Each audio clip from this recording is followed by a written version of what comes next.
Hello, കല്യാണ വീട്ടിലെ പോലെ അടിപൊളി ബിരിയാണി വെച്ചാലോ? സ്ക്രീനിൽ കാണുന്ന ഇൻഗ്രീഡിയൻസ് വെച്ച് അരമണിക്കൂർ ചിക്കൻ മിക്സ് ചെയ്ത് മാറ്റി വെക്കാം. മറ്റൊരു പാൻ എടുത്ത് അതിലേക്ക് ഓയിൽ ഒഴിച്ചിട്ട് ചെറുതായിട്ട് കട്ട് ചെയ്ത ഉള്ളി ഇട്ടിട്ട് ഡീപ്പ് ഫ്രൈ ചെയ്ത് വെക്കാം. ആ ഓയിലിലേക്ക് തന്നെ നമുക്ക് അണ്ടി മുന്തിരി വറുത്ത് കോരാം. മറ്റൊരു പാൻ എടുക്കാം. നമുക്ക് ചിക്കൻ തയ്യാറാക്കാനുള്ള പാൻ എടുത്ത് അതിലേക്ക് നെയ്യ് ഇട്ട് കൊടുക്കാം. പട്ട, കാറാമ്പു, ഏലക്ക ഇട്ട് മിക്സ് ചെയ്തതിന് ശേഷം 6 ഉള്ളി അരിഞ്ഞത് ഇട്ട് കൊടുക്കാം.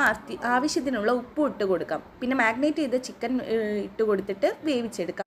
വെന്ത് വന്നതിന് ശേഷം നമുക്ക് 3 തക്കാളി അരിഞ്ഞ്, പിന്നെ 2 ഇഞ്ചി കഷ്ണം, 6 പച്ചമുളക്, ഒരു പിടി വെളുത്തുള്ളി എന്നിവ മിക്സിയിൽ അടിച്ചതിന് ശേഷം ചേർത്ത് കൊടുക്കാം. പിന്നെ തൈരും ചേർത്ത് കൊടുക്കാം.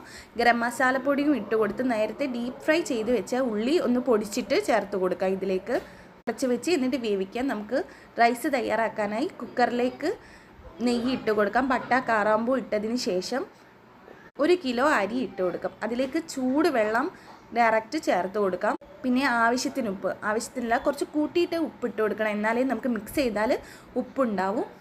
അത് നേരത്തെ തയ്യാറാക്കിയ ചിക്കനിലേക്ക് നമുക്ക് ലെയറായിട്ട് തട്ടി കൊടുക്കുമ്പോൾ നമ്മൾ ഓരോ ലെയറിൽ നെയ്യ്, പിന്നെ ചിക്കൻ തയ്യാറാകുമ്പോൾ കിട്ടുന്ന ഗ്രേവി ഇല്ലേ, കുറച്ച് മാറ്റി വെച്ച് ലാസ്റ്റ് ഇതേപോലെ ഒഴിച്ചു കൊടുക്കാം. പിന്നെ ഡീപ്പ് ഫ്രൈ ചെയ്തിട്ടുള്ള ഉള്ളി ബാക്കിയുള്ളതും പിന്നെ അണ്ടി മുന്തിരി എന്നിവ ലെയറായിട്ട് തട്ടി കൊടുക്കാം. ഇതിലേക്ക് 10 മിനിറ്റ് പിന്നെ അടച്ചും വെക്കാം. അത് തുറക്കുമ്പോൾ നല്ല അടിപൊളി മണമാണ്. മസ്റ്റ് ട്രൈ ചെയ്യേണ്ട ഒരു ബിരിയാണി തന്നെയാണ്.